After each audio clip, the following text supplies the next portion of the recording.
Politics is always a controversial subject, especially in 2021. Political discussions have a tendency to turn into political arguments, which usually end in hurt feelings and strained relationships. But no matter how heated these arguments can be, they probably don't involve broadswords. I'm the Lunar Librarian, and this is the case of St. Charles the Good, the Count whose extremely public and violent murder embroiled medieval Flanders in two separate uprisings, eventually culminating in a civil war which consumed the county. Charles was born in 1084 in Odense, Denmark. He was the son of King Canute IV and his wife Adela of Flanders. When his father was assassinated in 1086, Adela and Charles moved to Flanders, where they lived with Adela's father, Robert I. In 1092, Adela married Roger Borsa, the Duke of Aquila. Adela moved to Italy to be with her new husband, leaving Charles at his grandfather's court. From this point, Charles would be raised by his grandfather, as well as his uncle, Count Robert II of Flanders.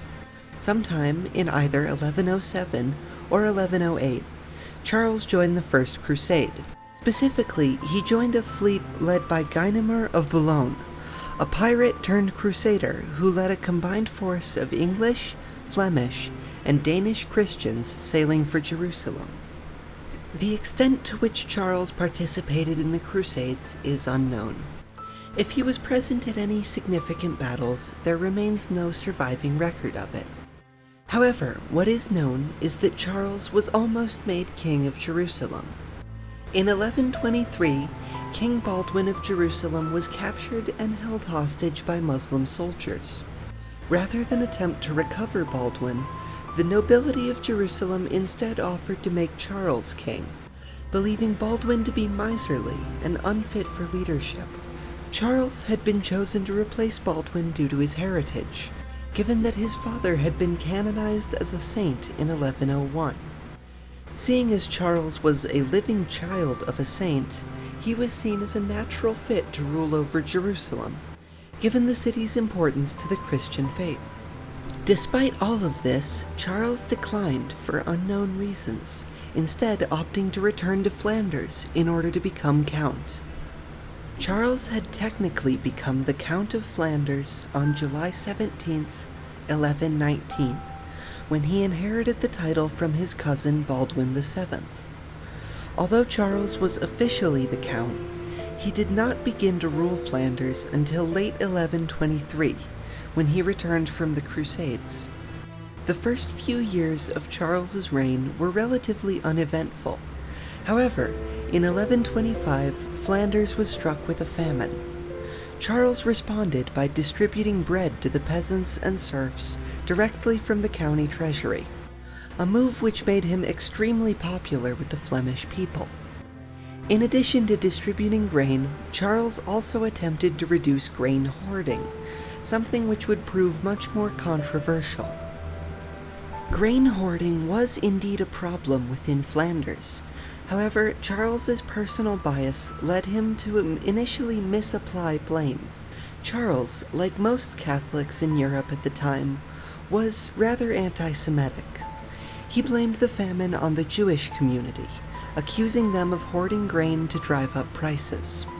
In 1125, Charles expelled the Jewish population from Flanders. When this failed to alleviate the issue of grain hoarding, Charles instead turned his attention toward the minor nobility. In particular, Charles began to target the Arambald family.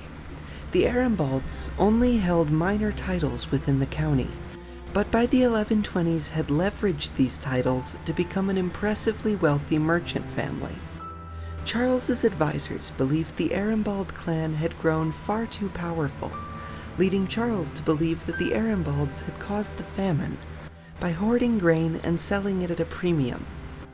Unlike the Jewish community, the Arambalds were, in fact, inflating the price of grain. However, they were also landed Catholic nobles, who could not simply be expelled as Charles had done to Jewish Flemings. Instead, Charles began targeting the Arambald family, using his power as Count to make their business as difficult as possible in an attempt to reduce the family into serfdom. Unsurprisingly, the Arambalds took exception to this plan. In retribution, the family began plotting their own conspiracy against Charles and his allies. Charles regularly attended church service at the Cathedral of St. Donatian, which was administered by Father Bertulf Fitz-Arambald. Bertulf and the Arambald clan intended to use this to draw Charles into a trap. On March 2nd, 1127, the Arambalds made their move. While Charles was attending a service, a group of knights armed with broadswords entered the church. While he was distracted praying, the knights snuck up on Charles and proceeded to hack him to death in the middle of the cathedral. This assassination provoked almost universal outrage. Charles's bread distribution policies had made him particularly popular with the lower classes, especially in comparison to the Arambalds. Furthermore, people were outraged at the sacrilegious nature of the murder. The fact that he was killed so violently in the middle of a sermon only furthered the peasantry and the nobility's anger towards his murder. Although the Arambalds killed Charles to prevent their family's downfall, it only sped the process up. In their outrage, the peasants revolted against the Arambald family. This revolt was joined by numerous minor nobles and unlanded knights, who were just as angry as the peasants at the assassination. This coalition besieged the Arambalds inside of Bruges Castle. Although the Arambalds held out as long as they could, their own knights were ultimately unwilling to fight for them. The castle surrendered, and the Arambald family was captured and tortured to death by the mob. The chaos of this uprising presented a political opportunity for King Louis VI of France, who used the revolt to install William Clito as the new Count of Flanders. William was crowned on March 30th, 1127, and his first year as Count was generally successful. However, in February of 1128, Theodoric of Alsace rose up as a pretender, declaring himself to be the rightful Count of Flanders, a claim backed by William's uncle, King Henry I of England.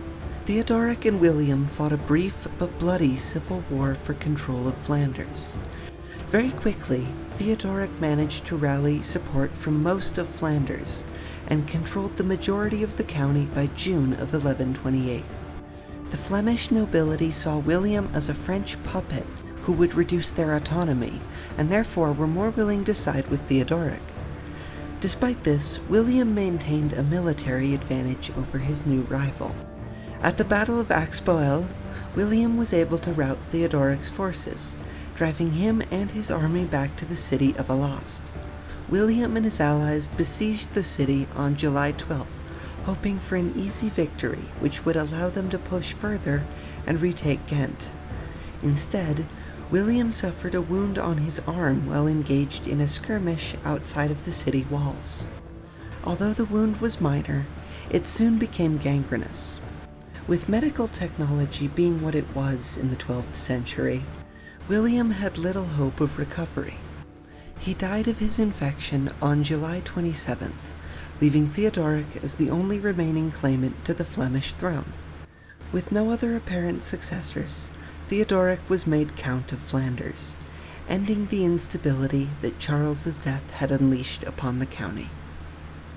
Although he was seen as a martyr almost immediately after his death, Charles wasn't officially canonized until 1882, when he, like his father, was made a saint. The murder of Charles the Good and the subsequent civil war it caused is a fascinating reminder of the effects that just one person's death can have on the world. If you enjoyed this video, please consider subscribing.